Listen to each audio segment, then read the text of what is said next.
Check out this crazy busy crossing in Tokyo. With so many people and cars packed together, Japanese driving rules are all about spotting trouble before it even happens. To make sure everyone stays safe, Japan uses a two-step licensing system. First, you get a temporary permit called a Karimen before you can try for your real license, the Honmen. If you're swapping a foreign license over, the test is super tough.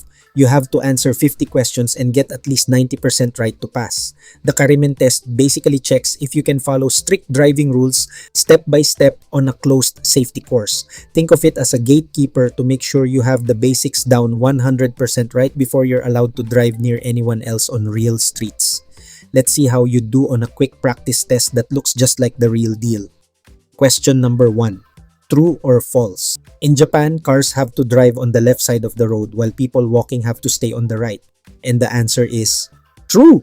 Just like this police guide shows, cars and bikes travel on the left side, but walkers stay on the right. Why? So they walk face to face with oncoming cars and can easily see them coming. Let's look at question 2. True or false? You must use a child car seat for any kid under 6 years old. This one is totally true. Buckling little kids into safe child seats is a strict law in Japan for any child under 6.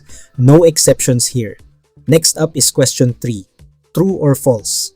It is totally fine to use your phone or look at your GPS map while driving as long as the road ahead of you looks completely clear and quiet. Big fat false. Messing around with your phone or any screen while your car is moving is 100% banned. If you get caught, you are looking at huge fines and you could even get locked up in jail for 3 months if you cause a scare. These strict lane rules and the absolute ban on screens mean you have to stay totally focused on exactly where your car is and stop trying to multitask. Now let's talk about speed limits. If you're driving on a normal road and don't see a single speed limit sign anywhere, what's the fastest you can legally go? Unless a sign tells you otherwise, the standard speed limit for regular cars on normal roads is 60 kilometers per hour. But in real life, you will see those limits drop a lot. In towns and neighborhoods, signs will easily bring that limit down to 40 or even 30. Here is question 5. True or false? You can drive on the highway shoulder to sneak past a nasty traffic jam. Absolutely false. Highway shoulders are only for emergency vehicles like ambulances or cars that have broken down. The police are super strict about this and will pull you over to keep those lanes wide open for saving lives. Following these simple speed rules and staying in your lane stops unexpected crashes and keeps traffic moving smoothly on Japan's narrow streets. Also, keep an eye out for this white diamond painted on the road. It is an early warning that a crosswalk is coming up even if you can't see it yet. This is a classic example of predicting danger. When you see it, lift your foot off the gas and get ready to stop for walkers.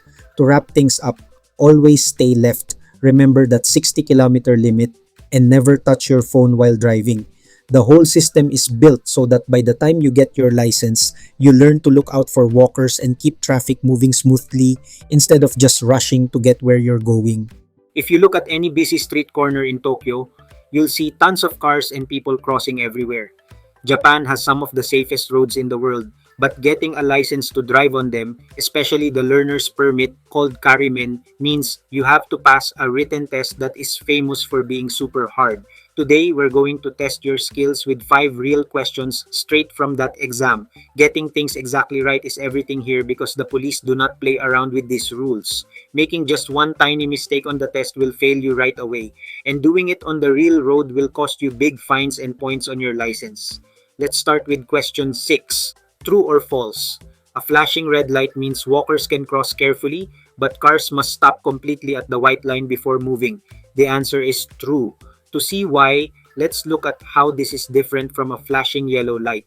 A flashing yellow just tells you to drive carefully, but a flashing red means business. You are legally required to bring your car to a complete dead stop right at the white line. No rolling stops allowed. You have to treat a flashing red intersection just like a regular red stop sign. Your car must stop 100% with zero movement before you look both ways and go. Next up is question 7. What are you supposed to do when a police officer stands in the street and raises both arms straight up? This hand signal beats any traffic light. An officer with raised arms counts as a red light. The rule is very strict. Those raised arms mean stop for any cars driving alongside them. If you are facing the officer's side, you must stop. Knowing these positions helps keep traffic moving safely when the power goes out or during a big emergency when lights stop working. Now, question 8 is about stopping on the side of the road. True or false? If you stop for under 5 minutes to load or unload boxes, is that called parking? Looking at the handbook, the answer is false. Japan has a huge legal difference between chusha, which is parking, and teisha, which just means a quick temporary stop. The law gives you a 5-minute break to load things, so it's not parking. But watch out. If you stop for even 1 minute just to wait for a friend, or if you get out of the car and walk away, that immediately counts as parking. The law cares about what you are actually doing, like moving boxes versus waiting for a passenger, and whether you can move the car right away if you need to, not just the timer. Question 9 is about how you sit and move. It asks about how you should position your leg when pushing down the clutch in a stick shift car. The test guide says it is true.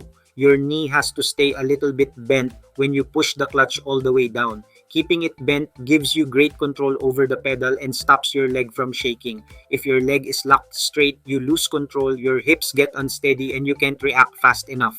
Sitting the right way isn't just for comfort, it's a strict safety rule that the testers will watch closely before you even start driving. Question 10 is where tons of regular drivers fail. True or false? You must always stop, look, and listen at train tracks unless a sign says you don't have to. Looking at this picture of a train crossing, the answer is true. This rule always trips up drivers from other countries who are trying to swap their licenses. Here is the tricky part. In places like the US, if the gate is up and there are no alarms, you just go.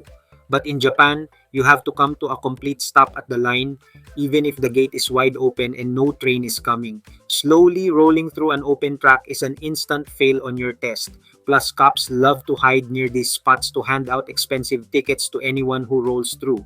Let's do a quick recap of the test rules. Stop completely for flashing reds. Stop when you are next to a directing police officer. Remember, under 5 minutes for boxes is just a temporary stop. Keep your clutch knee a bit bent and always come to a dead stop at train tracks. Passing the driving test in Japan means forgetting your old driving habits. You have to put your old habits away and learn how to do things with perfect exact steps. You've got this.